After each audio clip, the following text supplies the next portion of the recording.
na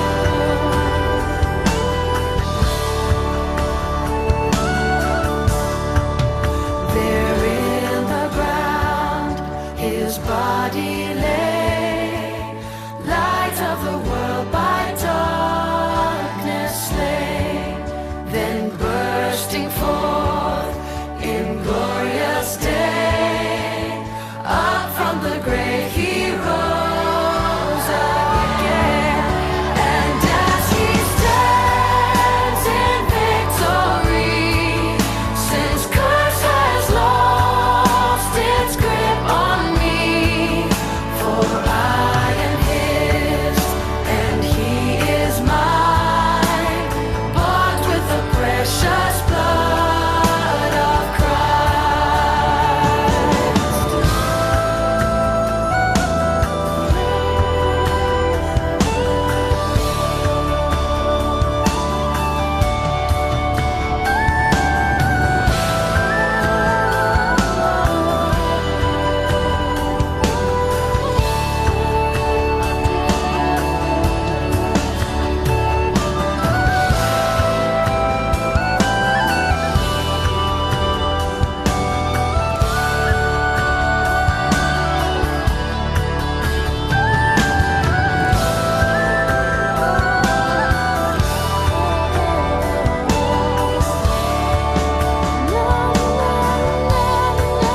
No guilt in life, no fear in death. This is the power of Christ in me. From life's first cry to final breath, Jesus commands my destiny. No power of hell, no scheme of man can ever pluck me from his hand till he returns or calls me home. Here in the power of Christ I'll stand.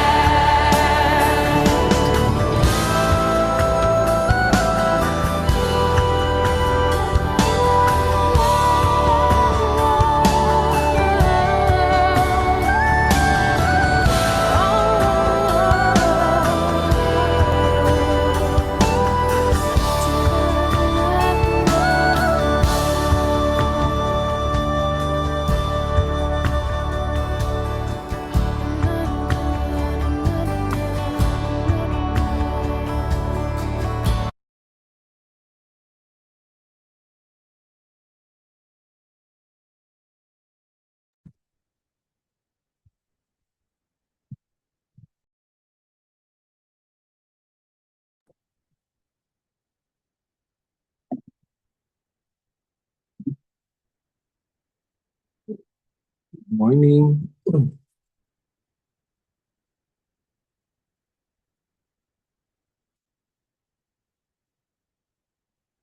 Okay, good morning po sa ating lahat. Welcome to our monthly National Dawn Watch. So may I request everybody to bow our heads and open up in prayer. Dear Father God, thank you for this national gathering of doctors, this Dawn Watch, Lord. Lord, we know and we believe that you are here in our needs, Lord. So ask you, Holy Spirit, to guide us and bless us all as we gather.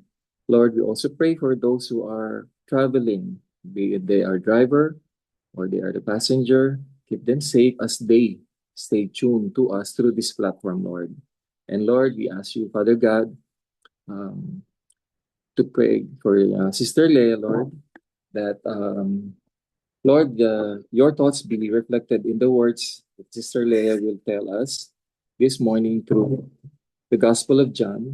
And Lord, give her wisdom as she shares the Gospel. And Lord, Father God, we ask you to give us an open heart that we may be able to to imbibe the message given to us this morning. Again, Father God, we ask you to be with us. In Jesus' name we pray. Amen. So again, good morning po sa lahat. Introduce ko lang po ang ating speaker, Lea. Siya po ang ating better half. She is better half. Emphasize better half. And Lea is a graduate of Pamantasan ng Lungsod ng Maynila. And currently practicing as a family med and pediatrician. She's a diplomate of family med and a fellow of pedia. So ang kanya pong clients is from womb and before tomb. Yun, so ito na po si Lea to share the word taken from John 16:20-33. So let's read po muna yung passage. So verse 20 na po, I tell you the truth, you will weep and mourn for what is going to happen to me, but the world rejoices. You will grieve, but your grief will turn to joy. You will ask the Father directly, and he will grant your requests because you use my name. Ask using my name, and you will receive, and you will have abundant joy. In verse 26, then you will ask in my name. I'm not saying I will ask the Father in your behalf. For the Father himself loves you dearly because you love me and believe that I came from God. Yes, I came from the Father into the world, and now I will leave the world and return to the Father. Then the disciples said in verse 29, at last you are speaking plainly and not figuratively. Now we understand that you know everything and there's no need to question you. From this we believe that you came from God. In verse 31, Jesus asked, do you finally believe? But the time is coming indeed. It is here now when you will be scattered, each one going to his own way, leaving me alone. Yet I am not alone because the Father is in me. Have I told you all this so that you may have peace in me? Here on earth you will have many trials and sorrows, but take heart because I have overcome the world. Amen. Blessed be the reading of this word. Next slide. Yes, dun sa binasa natin, no? So, these are the last comforting words of Jesus to the believers. Ahead, if you will read on John, marami nang napag-usapan sila after the Last Supper. But in this passage, we can see that the first thing, the Lord prophesied to the disciples that they will mourn of his death. Kasi yung two events na yan na mangyayari, the Lord already pinaalalahanan na sila ng Panginoon, the disciples, that he's dead, they will mourn, but it will turn to joy to fulfill God's great plan of salvation. Hindi lang yon, pero doon sa prayer ni God, after this, nagpray siya sa Gethsemane. And marami na rin siyang doon ni-reveal that the purpose of him going to earth are to redeem us. And hindi lang yon, marami pang bagay. But another comforting words of Jesus is the direct access to the Father in prayer. And the power of praying in Jesus' name. Ang laki to para sa atin, hindi lang para sa disciple at that time. Kasi sinabi din niya ito that those who will believe in me, they will have access now. Hindi mo na need any other prayers, but you go directly to the Father and he will hear you. And another comforting word is he came from God, entered our world, and will return to the Father. But he will surely be with us through the Holy Spirit. In other passage with the same chapter, nasabi din ng Panginoon, I will not leave you orphans. I will send the Holy Spirit. Unless I go, the Holy Spirit will not come to you. So binilinan niya din yun. So napaka-comforting yun, no? Para sa mga disciples. And he emphasized that the God the Father loves dearly the disciples and the believers. In John 3:16, we know that the Lord loves the world. It's the generic love, pero this time, ang Panginoon ang nagsabi that the Father loves dearly those who will believe. And believing Jesus is our source of peace. So, in-emphasize niya sa verse 31 that in me you will have peace. Ganon din sa ibang passage na sinabi niya, the peace I live with you, hindi siya yung peace na binibigay ng mundo. And the reason why the Lord says that you will have your joy complete, wala ka ng pangangailangan because Jesus is enough. And in spite of this, sinabi din niya that trials and suffering you will experience, but the believers can have the assurance of victory because Jesus have overcome the world. And in the verse 31, nung sinabi ng disciple na finally, na sabi, now we know that you came from God. No one can question now. Kasi ang Panginoon, despite na 3 years na siyang kasama ng mga disciples niya, there is still a question on them. Even at the final time being with Jesus, nag-isip pa rin sila, no, ano kaya yung and the Lord was fascinated sa reaction nitong mga disciples na to. The reason why he asked that, do you finally believe?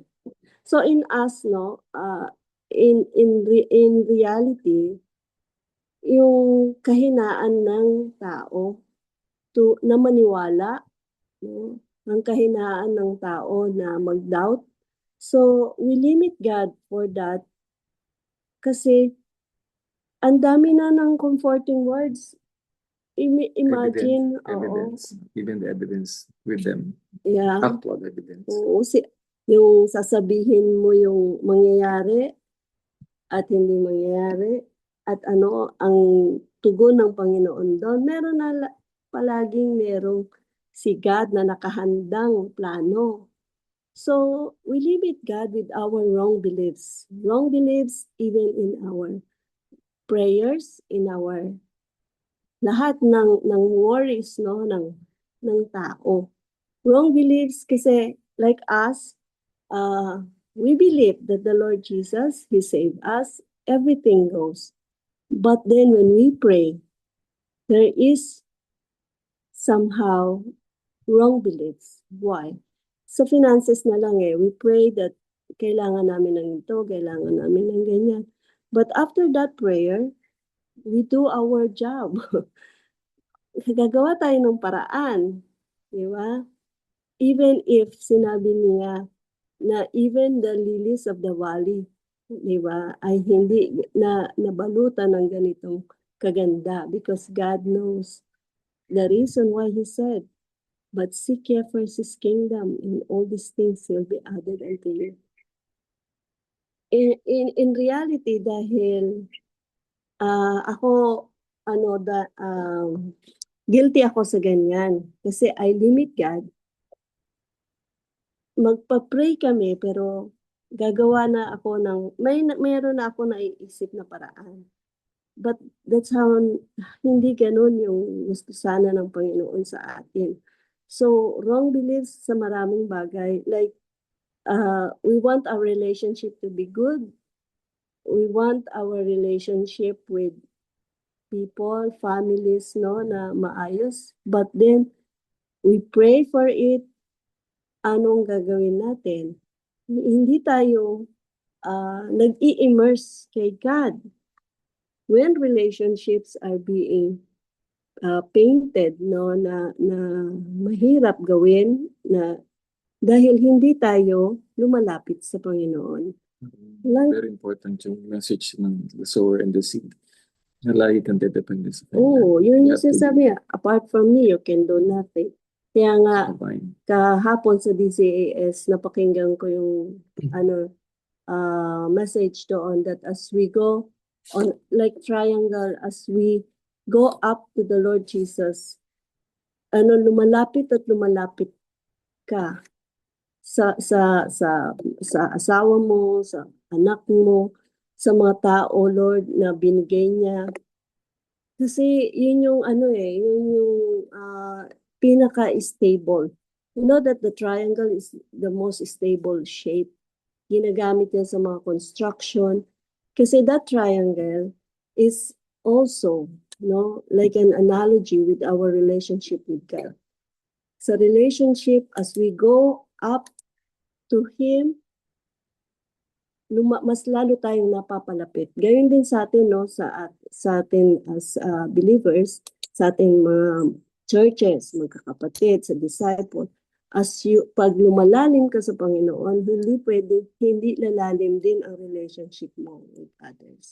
So, that's one of those wrong beliefs, unbelief, that yung unbelief naman and doubts is we pray, but then out of our heart, hindi natin tinitignan yung kakayahan ng Panginoon with all these comforting words when He said that you pray in Jesus' name and then you believe.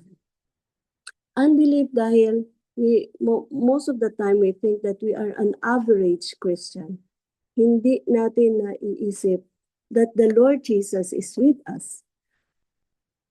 Pag sinabi mo with us, hindi lang tayo average Christian. We are empowered Christians.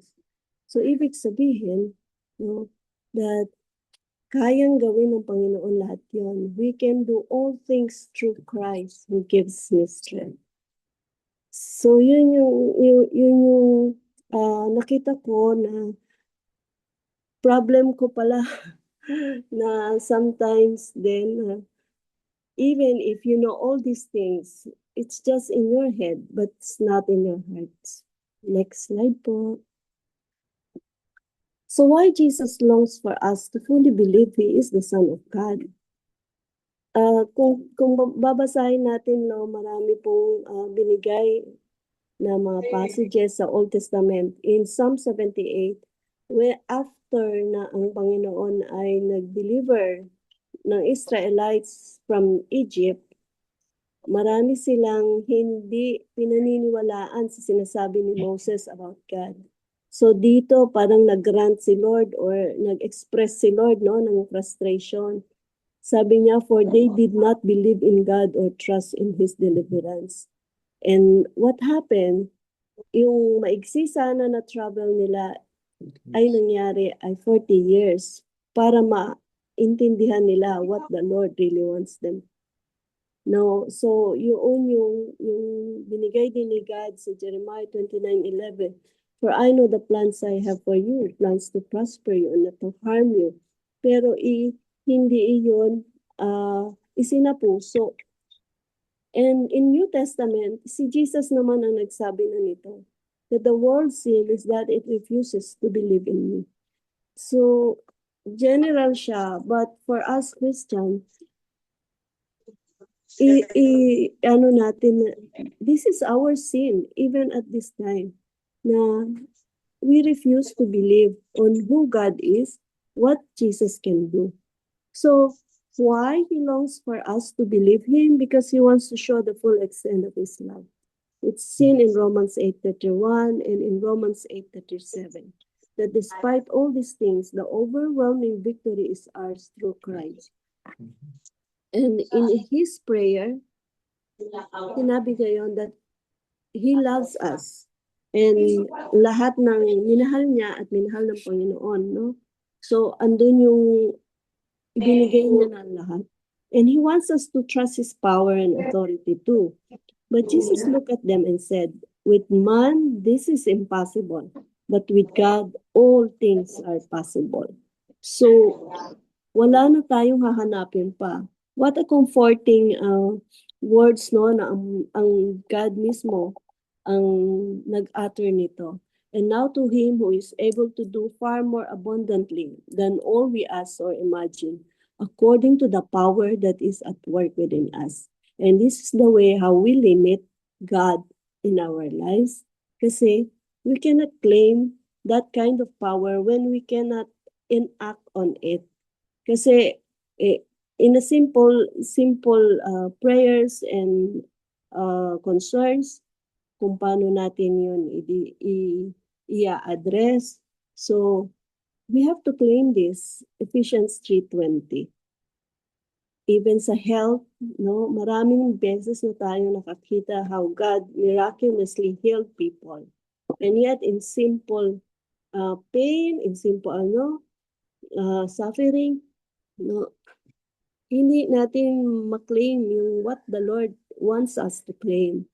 And all of these things, He draws us to this a single purpose. He alone deserves our worship and all the glory.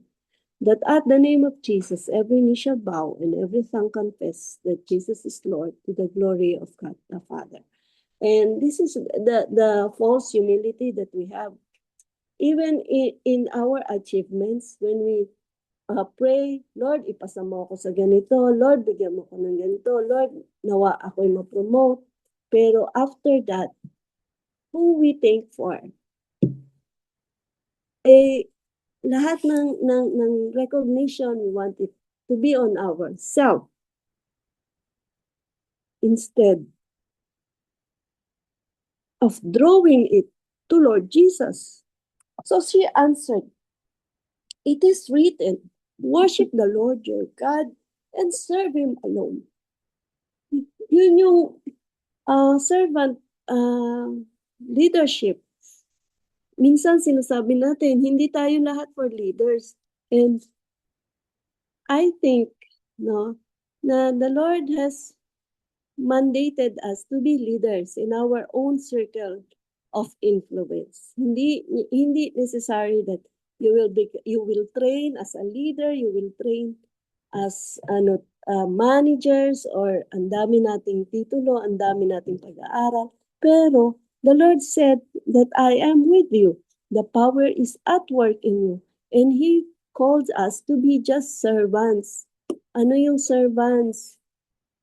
We are fully surrendered in the Lord Jesus, and He will do the rest.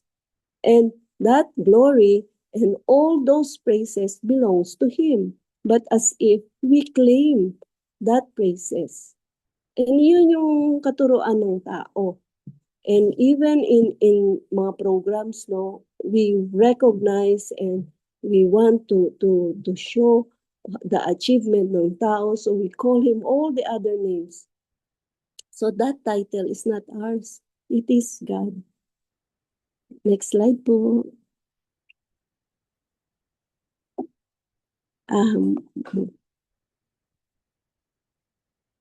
Ayan. So in a believer's prayer, so this is the meat of the passage. In Hebrews 4:16, we should come to God with confidence. As the passage says, let us then approach the throne of grace with confidence so that we may receive mercy and find grace in our time of need. Importante to na pag tayo nag-pray, we come to prayer, confident tayo because the Lord Jesus, we always end it up with in Jesus' name. So the Father recognizes it. And in Micah 6:8, we pray with humility. And what does the Lord require of you? To ask justly, to love mercy, and walk humbly with your God. So, napaka-importante, no, that we recognize the Lord Jesus. And in James 1:6-7, we come in Jesus with faith. But when he asks, he must believe and do not doubt, because he who doubts is like the wave of the sea, blown and tossed by the wind. So with this, the believer's prayer is a powerful prayer, not of an average Christian, but a powerful Christian. And that the time the Lord Jesus will respond to us that you believe at last. Maraming salamat po. Next slide. So we go to the memory verse. It's taken again also from John 4:34-35. And Jesus said to them, "My food is to do the will of him who sent me and to accomplish his work. Do you not say there are yet 4 months, and then comes the harvest. Behold, I say to you, lift up your eyes, and look in the field, that they are white for harvest. John 4:34-35. So we now go to our prayers of or our adoration, confession, thanksgiving, and supplication. We now ask Dr. Chuo for our adoration. Good morning. As we read the verses for adoration, let's look at Psalms 146, verse 1 to 2. It says, I will praise the Lord, O my soul. I will praise the Lord as long as I live. I sing praises to my God while I have my being. And in Psalms 57, verse 11, it says, Be exalted, O God, above the heavens, and let your glory be over all the earth. And in 1 Chronicle 29, verse 11, it says, Yours, O Lord, is the greatness, power, and the glory, and victory, and majesty. All that is in the heaven and in the earth is yours. Yours is the kingdom, and you are exalted as head above all. Let us bow our head in prayer. Dear Heavenly Father, we come before you with heart full of awe and gratitude. You are holy, mighty, and worthy of all the praise. Your love is unfailing, your mercy is endless, and your faithfulness never fails.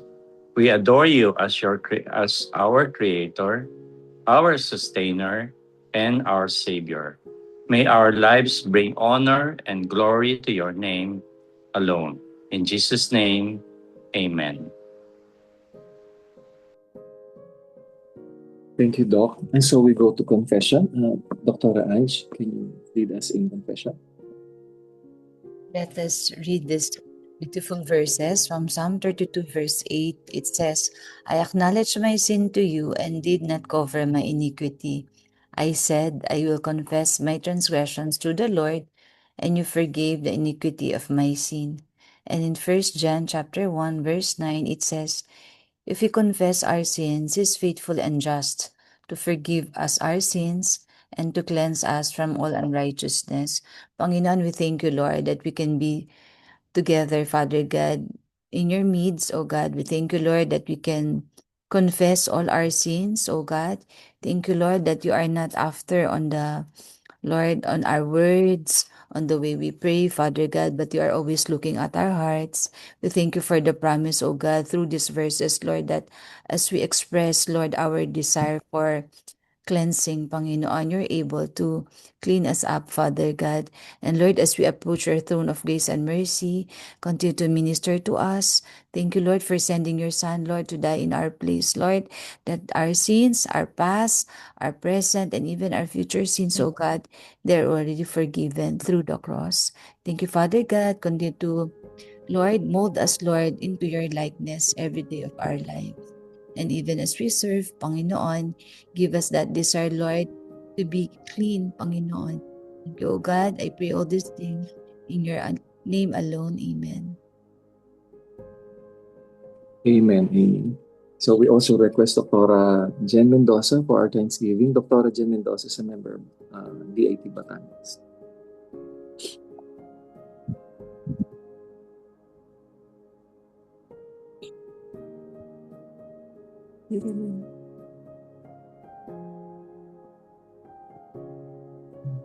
Dr. Jen. Sorry, hindi ko po na-unmute. Thank you. Good morning. Thank you, Lord, for this attitude of gratitude. We thank you for all the provisions, both physical and all spiritual blessings. We thank you for everything is from you, and you so graciously provided for all our needs. We thank you for the protection and safety as we go in and out of our homes, as we go to our workplaces, oh Lord. We thank you for the health of each one of us and all our families. Thank you for the healing of everyone here suffering from any health challenges and physical disability. O Lord, we thank you for the love of family and friends, all our co-workers, particularly your church. We also thank you for the various trials and testings of our faith that brings about perseverance. You have answered our prayers, and even for those prayers that are yet to be fulfilled, O Lord, we thank you for you have been faithful to us. You have been so faithful in the past, and we are assured of your faithfulness today and in the days to come, O Lord. We continue to praise you. We continue to thank you and express our gratitude for all that you have done and all that you will continue to do in our lives, O Lord. We praise you and we thank you in Jesus' name. Amen. Amen. Thank you, Doctora. Indeed, God is really faithful. And so for our supplication, we request Dr. Oliver Luison. Dr. Oliver is a member of the VIT Southern Tagalog. He is our pastor and our leader in VIT Southern Tagalog. Doc, for our supplication and also to be followed for the global issues. Thank you. Good morning. For the prayer of supplication, let me read Psalm 50, verse 1. The mighty one, God, the Lord speaks and summons the earth from rising of the sun to the place where it sets. Verse 15, and call upon me in the day of trouble. I will deliver you, and you will honor me. Therefore, hear the Lord our God and the prayer of your people on the following. Lord God, we pray for the global issues, national concerns of the countries. We are aware of what's happening. We are aware. And we pray for our leaders. We pray for our country, O God. We pray for every Filipinos na nakikinig, na nagmamasid. And Lord, we entrust to you everything. And also the churches of believers and the mission to every nation. The movements of Christian doctors throughout the Philippines. And we pray also for our families that they represent each and everyone na nandito, sa schools, sa work, and public places. In our work, our hospital and medical schools and ministry, and also the Doctors in Touch movement in the area of Laguna and all the places, Lord. Thank you sa privilege to pray. And we worship you, Lord, in spirit and in truth. We thank you in Jesus' name.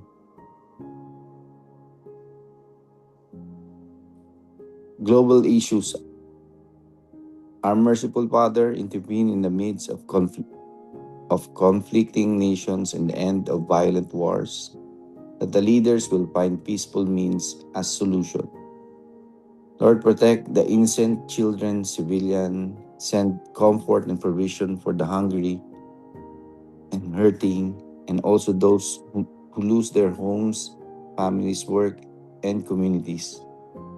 Silence every voice that speak harm to people, frustrate the work of the enemies that kindle wars of nation against nation, and strike the covetous that drives strong nation to suppress smaller ones. May your abundant grace be upon us, spare us from another strike of pandemic, from COVID and re-emerging disease. Remind us that the lessons of those days allow God-fearing nations to rise up and stand up for Christ in secular, political, economic, and international relationship. Extend your mercies and comforts to the victims of the disaster, calamities, natural changes of environment, and injustice, racism, and oppression. All these we pray in Jesus' name. Amen. Amen. Thank you, Doc Oliver. We invite everybody na narinig natin yung mga issues na yun, but then we are, of course, we have our God kung meron mga ganong problema, our God is always greater than all our problems. So ito po yung ating haharap sa ating mga hinaharap na global and even local issues. For prayer for the Philippines, may we request Dr. Adele to lead us in prayer. Dr. Adele is a member of the DIT Laguna po. Good morning, everyone. Heavenly Father, we come before you with humble hearts. We lift up the Philippines to you. Intervene, Lord, in the hearts of all government leaders, in the executive, Senate, Congress, and local units. Fear you so that they have a genuine interest in serving our people, uphold accountability and good governance. Give wisdom to our policymakers and implementers of laws that our nation be truly directed according to your will. May the offices, institutions, schools, prisons, areas, public and private places be open to your word and turn to biblical principle as guide for peace and order. Humble the hearts of every Filipino, break our arrogance, and acknowledge the only true God is Jesus. Grant our leaders wisdom, integrity, and a heart to serve, as in Proverbs 14:34, righteousness exalts a nation. Heal our land as you promise in 2 Chronicles 7:14. If my people who are called by my name will humble themselves and pray and seek my face and turn from their wicked ways, then I will hear from heaven and I will forgive their sin and will heal their land. And may be a nation whose God is the Lord, as declared in Psalm 33:12. Blessed is the nation whose God is the Lord, the people he chose for his inheritance, for God's blessing and purpose over the country. This is our prayer for our nation in the powerful name of Jesus. Amen. Amen, Dr. Adele. And what to quote Billy Graham in saying, no situation is beyond God's control, as shared by Dr. Karasig. And again, we call on Dr. Marika to pray for us, to lead us on the churches of the believers. O Lord, our God and Father, we pray for your church, the churches of believers, and the missions to every nation. May there be unity of Christian churches and believers all throughout the world as we eagerly fulfill the Great Commission and speed up the spread of good news to the world. May the seed of disagreement not flourish. May you keep the body of believers intact. Allow us, Lord, in our humanity to guard our testimony as to be efficient instruments of proclaiming you. May there be provisions and protections of all leaders, pastors, missionaries, and voluntary workers in all nations, so that they will be fully equipped for the work for you in every nation. We pray that you keep them satisfied, steadfast in affliction. They are the obvious target as they are the prominent and in the front lines. Strike the head and the body will follow. Protect the leaders you have chosen for yourself, O Lord. Please teach us, who believe in the gospel, to discern the false teachings compared to the one we first heard. May we stand firm on the faith founded in Jesus Christ. May we not be deceived even if they come from the church or from Christians. May we hear and be confirmed by you firsthand, Lord. Please give us discernment every day, every moment, especially in social media. May we not be blinded, Lord. And Lord, give us strength in the midst of persecution, trials of many kinds, and may we have perseverance in these increasing evils in the last days. May we be overcomers through the name of Jesus Christ. We admit, Lord, that every day is a battle, from waking up and being pulled to check out social media first instead of submitting ourselves to you. Small compromises are very unnoticed, and we would soon realize that we are drifting away from you. Give us discernment, Lord, in these very small areas, and may we press on. We declare in John 17:20-21, my prayer is not for them alone. I pray also for those who will believe on me through their message, that all of them may be one, Father, just as you in me and I in you. In Jesus' name we pray. Amen. Thank you, Dr. Marica. You reminded me so much. And Dr. Marica is a member of Doctors in Touch Batangas po. And for the next item, we request this time Dr. Wendy, also for reminding us for our Christian movement of the Christian doctors. Dr. Wendy. Father, we thank you, Lord God, at this moment that we can lift up to you, Lord, the movement of Christian doctors and Back to the Cross conference. We pray for the core leaders of the IT, the team of Dr. Hope Larot, Lord, and servants in the local areas. Fill them with your wisdom, direct them through the Holy Spirit, good health to continue and persevere in the work and purposes to which they are called. We pray for the guidance and anointing for the organizers of the Back to the Cross conference on September 2026. Lord, we pray for wisdom to program committees, provision of resources, and mobilization of workers who have genuine desire to work for you, God.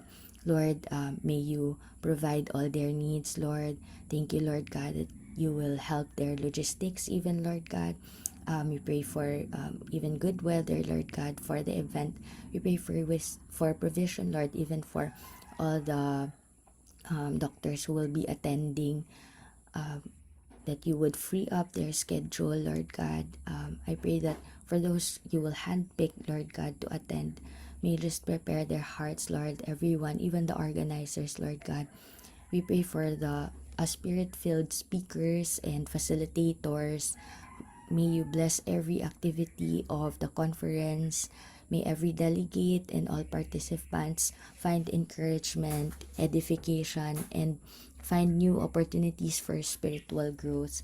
We pray, Lord, that you would revive the enthusiasm, restore personal relationship with you, Jesus, renew the right spirit in every gathering of doctors, in small group and all hospitals to enlarge their tent of influence. Lord, we commit to you all these things, Lord, even the pre-BTC activities, Lord God, ng memes, Panginoon. Salamat po, Lord God, and kayo po mag-iingat sa bawat isa, Panginoon, the entire program, even as the delegates, Lord God, will be going home, Lord God, traveling. Salamat po, Lord, in Jesus' name. Amen. Amen. And now for to lead us in prayer for our children, family, schools, and workplaces, we request Dr. Weng Padilla. Dr. Weng Padilla is a member of the Doctors in Touch Laguna.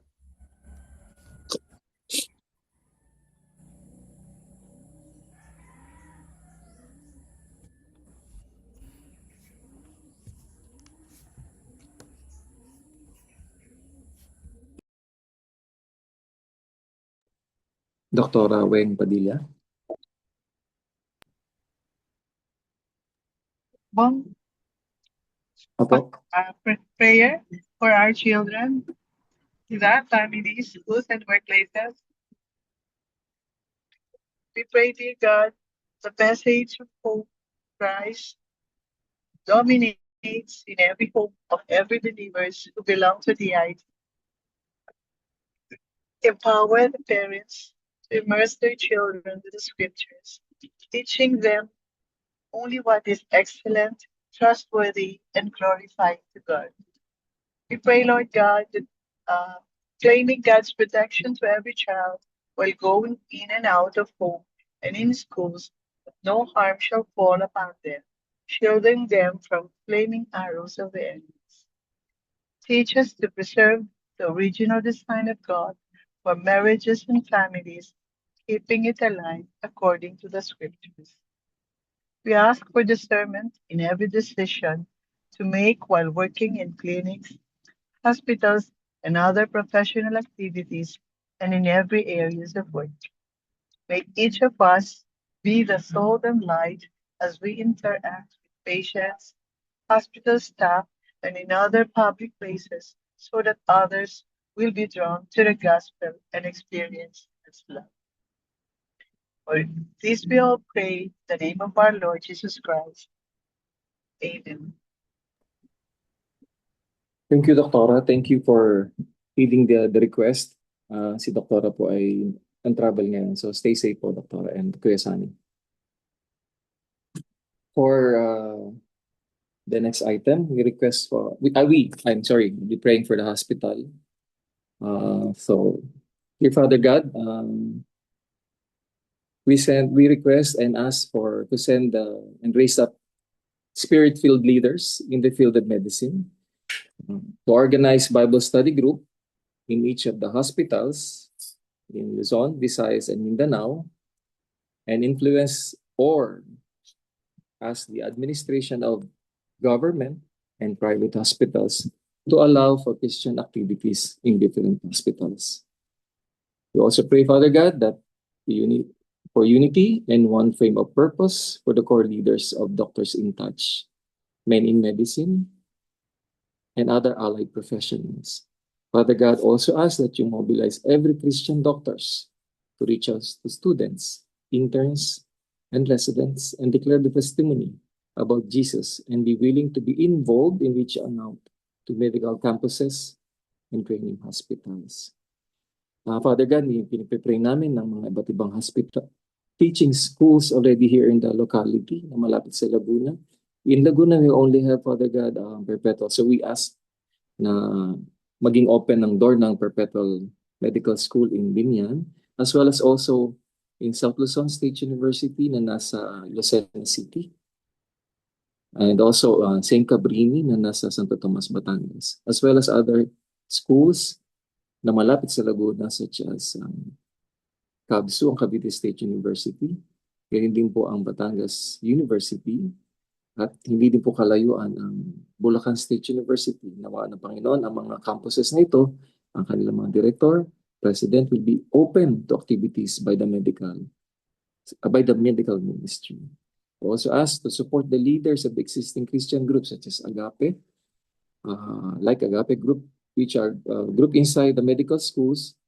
Those who attended the recently concluded Heartbeat held in CPC Tagaytay, be encouraged and be willing to be used by God as the next generation of servants and leaders. Again, Father God, nawa ang aming po mga leaders here in Laguna, being Perpetual as the only medical school, nawa makapag-isip, makapag-establish ng medical school. Again, the workers is plentiful again, but the harvest is plentiful kasi Lord. Kaya po, may kakaunti po ang workers. Kaya we ask the leaders, policymakers, even LGU na magkaroon po ng mga iba't ibang medical schools here in Laguna. And so in Romans 8:28, and we know that in all things, God works for the good of those who love Him. And we ask na, also pray, special concern lang po sa akin, isang kasama sa clinic, isang medical practitioner na suffering right now with pain habang nakikipag-communicate sa pasyente due to her ailment and TMJ dysfunction, na maka-relieve ang kanyang mga treatment and at the same time sa kanilang ginawang diagnostics kahapon, makita na yung root cause ng kanyang pain habang nakikipag-communicate sa pasyente. And all of these things for hospitals and medical school ministries to be open up for your ministry, Father God. All of these things we ask in the mighty name of our Lord Jesus Christ. Amen. And for our prayer concerns for DIT Laguna, we ask Dr. Tony Chua, member of DIT Laguna, to pray for DIT Laguna. Doc. Yeah, good morning. A beautiful verse given to us this morning is found in Isaiah 52 verse 7. It says, "How beautiful on the mountain are the feet of those who bring good news, who proclaim peace." This morning, we have several items for Doctors in Touch Laguna for our prayer and to remember this always in our prayer. One is open doors for hospitals and schools around 4th District of Laguna for evangelism activity and Bible distribution in partnership with the Gideon Ministry. Revival of weekly fellowship to find common time and restore the excitement of seeing each other in face-to-face or on a face setup, and continue to position Christian doctors in the management of hospital in Holy Family, Laguna Doctors, and Santa Cruz Polymedic Hospital, and may God use them to influence the top management towards servant leadership and other doctors in practicing genuine compassion, and be able to invite new doctors in the area to join Bible study group and to establish a small group accountability circle. Let us all bow our head in a prayer. Dear Heavenly Father, we humbly come before you, asking for revival in our heart, in our church, and our community. Renew our love for you, restore our passion to your word, and fill us afresh with your Holy Spirit. Turn our hearts from sin and draw us closer to you each day. May our lives reflect Christ and bring glory to your name. In Jesus' name we pray. Amen.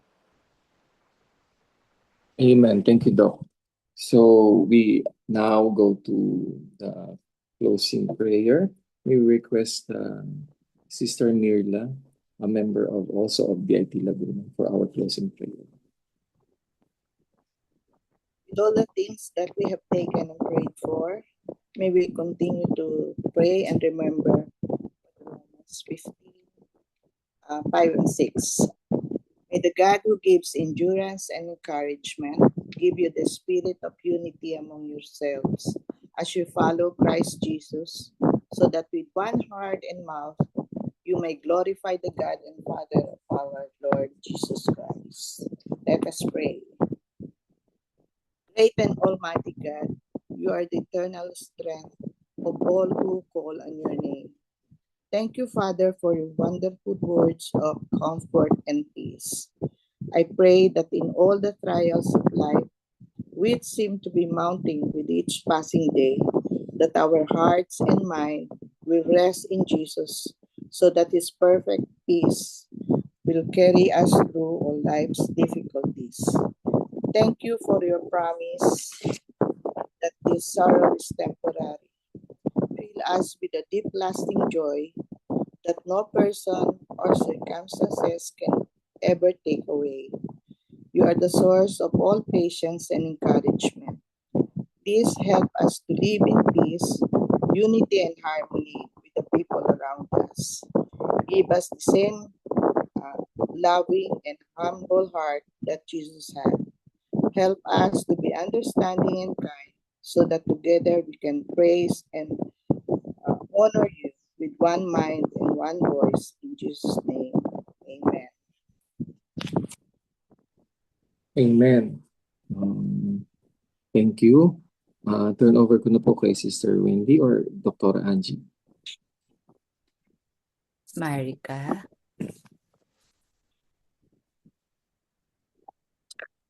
So, thank you po for the AT Laguna na kahit po hindi po sila yung nakaschedule, supposed to be this month, they answered to the call. So we thank you for the willing hearts anytime, anywhere. We're truly blessed by our fellowship today and we praise God for what He is doing through the IT Laguna. Thank you po for the reminders to not limit our God in our view of God, that Jesus has indeed gone before us and has overcome the world. We have assurance because God did not spare even His own Son, but gave Him up for us all. Therefore, we have all access to Him and His resources for His glory and for His name. And as we have been blessed by DIT Laguna, we also want to bless them and encourage them by praying for them. So we will be calling today 3 doctor brothers to lead us in prayer for Doctors in Touch Laguna Ministry. So first will be Dr. Mon De Vera of DIT NCR Luzon, followed by Dr. Alan Malicor of DIT Bukidnon, Mindanao, and then Dr. Sam Yadaw of DIT Cebu, Visayas. Sige po, Dr. De Vera. Thank you po. Okay, let's pray. Blessed are you, O Lord our God, King of the universe. Truly indeed, O Lord, nothing can limit your power, all your authority, even as you have promised that as you have been given all authority that you have commissioned us, O Lord, to do your will, O Lord, in spreading your gospel, your good news of salvation, O Lord. And even as doctors, O Lord, in our own sphere of influence, may you be with us, O Lord, especially, Lord, be with the movers and organizers of DIT Laguna, and sa lahat ng namumuno nito, Lord, may you be with them to give them strength, renew their visions, O Lord, and enable them to grant them success, O Lord, na mabot nila yung mga hospitals, medical schools, for your gospel, O Lord, that you'll be the one na mag-influence, O Lord, ng mga administration, offices ng mga medical schools and hospital, Lord, na to allow, O Lord, your workers, O Lord, na maabot po ito ng iyong sharing of your word, O Lord, so that salvation and redemption may come to the whole community, O Lord. We bless your name. May you be with them and empower, O Lord, lahat ng mga DIT movers and workers sa Laguna, O Lord, that you keep them faithful and be encouraged, O Lord, by the mighty working of your Spirit. Keep them faithful to your work, O Lord, for your glory. In Jesus' name we pray. Amen. Doc Melicor. Amen. Father, thank you for today's Dawn Watch.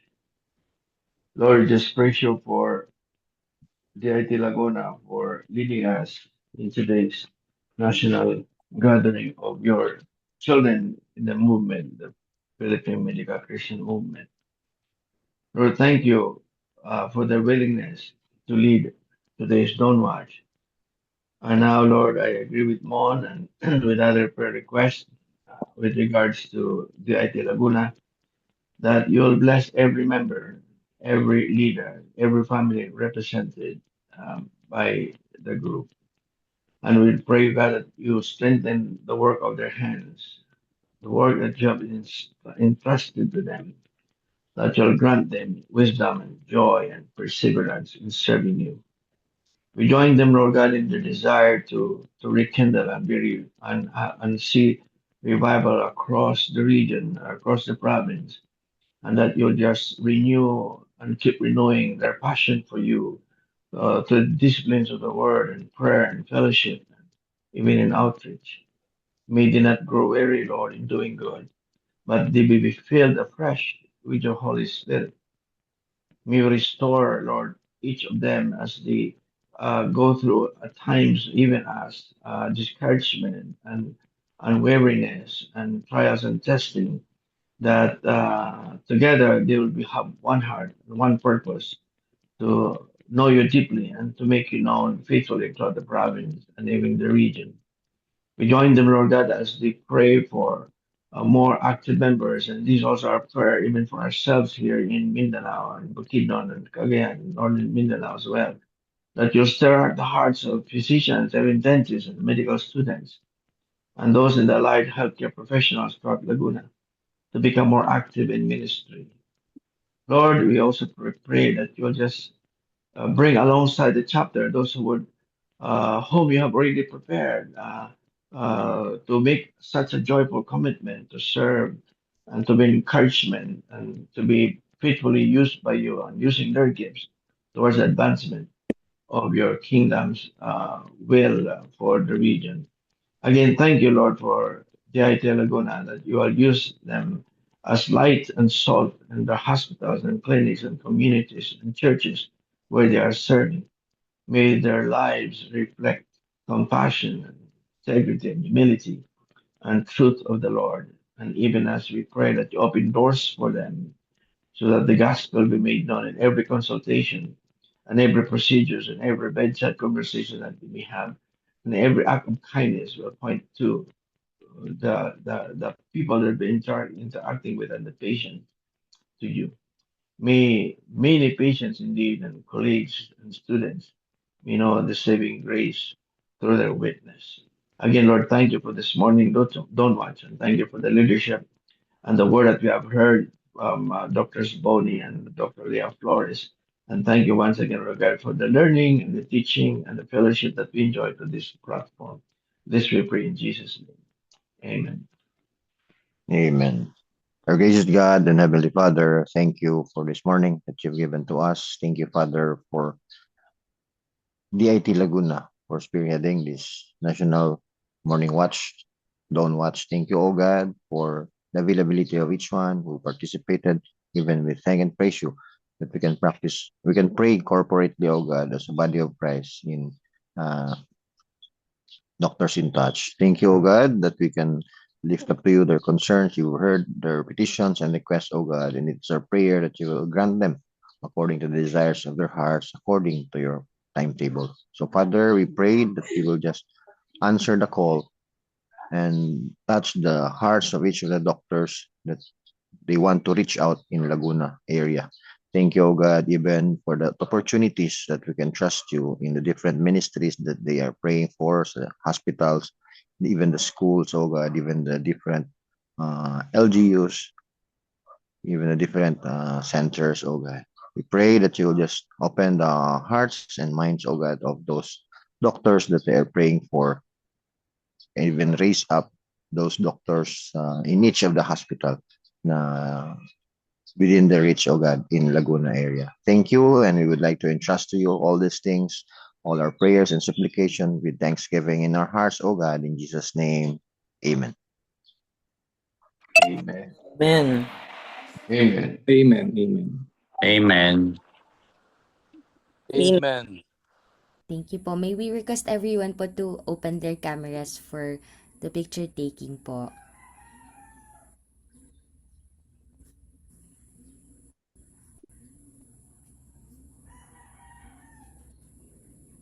Thank you po, Doc Alan, Doc Sam, Doc Mon. Sige po, I'll take pictures po for first page.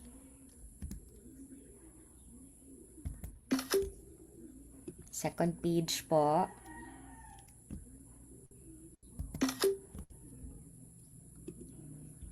Third page po. Okay, maraming salamat po. For our closing song po, Then, I'll... kumustahin muna natin sila, Doc Bong. Doc Bong, can you introduce po your members again po? Kilala naman namin po sila. Ayan. Present dito sa ating Zoom platform si Dr. Tony Chua. Ang alam ko na-invite niya sa DIT sa South Central Luzon. Opo. Opo. And then, nandyan si Dr. Adel, Dr. Weng Padilla. Andyan din po si Dr. Loy Pineda. He is based in Los Baños. Tapos si Sister Mirla po, nandyan po. Okay. Bonita, invite mo ba si Argel Ramirez? Dok, parang hirap, medyo hindi kami nag-reach out. Hindi pa ako nakaka-attend sa CCF pagsanghan eh. Pero nasa bucket list ko siya sa CCF. May very active din siya in his own practice. Dok, so hindi ko pa siya ma-reach out. Busy po si Doc eh. Hanggang ano po ang sphere niya hanggang Kalamba po. Oo nga. Opo. Yeah, thank Opo, Doc, you. I will. Thank you. Thank you po, Doc Bong and Ate Leia. Apo. Sino pa na-miss pa sa atin? Tingnan mo ba? Nandiyan. Doctors? Hindi, yung night baka may na-miss out ako. Kasi Dr. Loy nandyan. Saka si Dr. Sasa. Doc.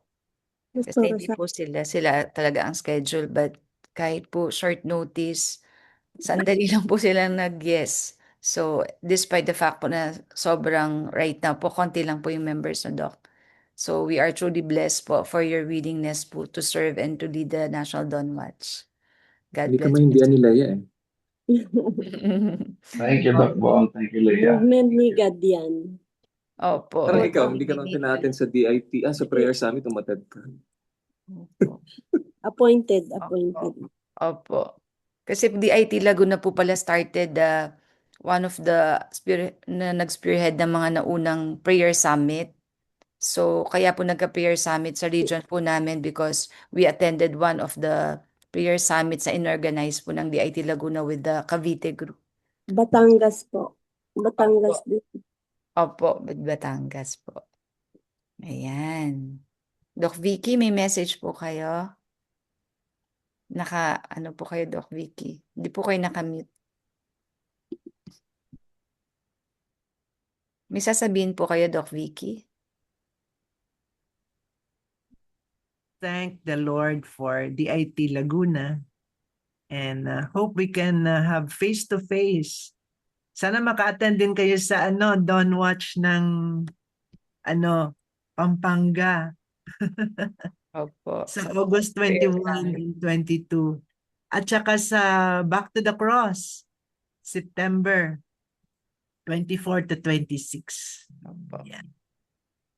Okay. That's all. God bless. Thank you po, DIT Laguna. Ange, sabi ko sa'yo need lang natin i-push. Kaya nga, Ate Min. Thank you, sorry po. Thank you po for stepping up in faith po sa DIT Laguna. Salamat po.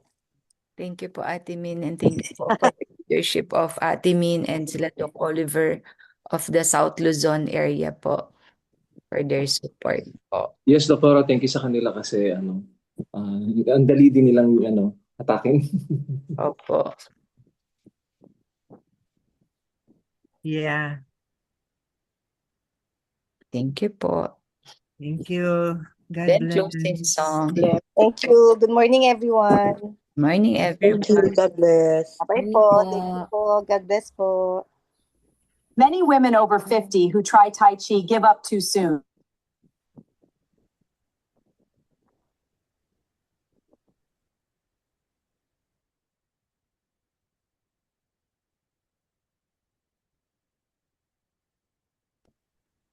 Thank you, Dr. Ange. Thank you.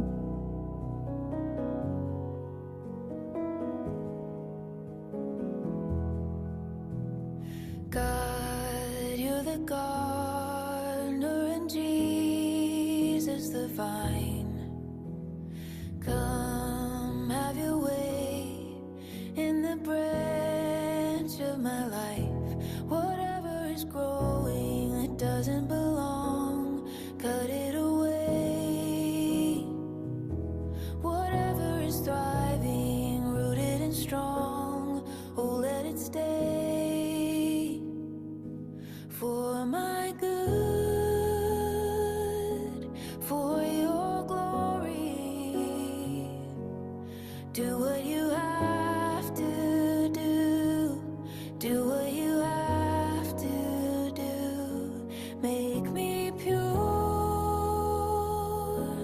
make me holy, prune me to bear your fruit, do what you have to do.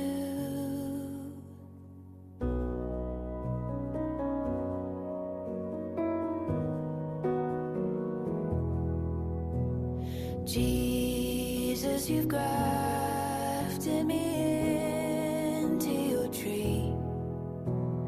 Through every season, you're working in me. Whatever is growing that doesn't belong, cut it away. Whatever is thriving, rooted and strong, oh, let it stay. For my good, for your glory, do what you have to do, do what you have to do. Make me pure, make me holy, prune me to bear your fruit, do what you have to do. Let there be love and joy and peace. Let there be patience, kindness, goodness in me. Let there be gentleness and self-control. Bear your fruit in my life, oh Lord. Whatever you want, oh, bring it to pass in my heart. For my good, for your glory, do what you have to do, do what you have to do.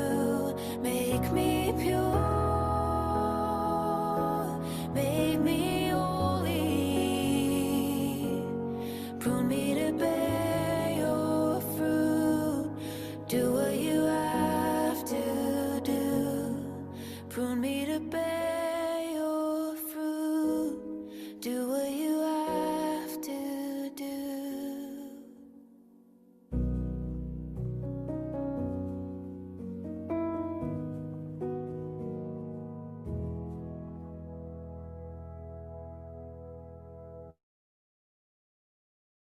Good morning, everyone. Thank you po. God bless everyone. See you God bless. Thank you po. Monday po. Thank you po. See you, Don't Watch.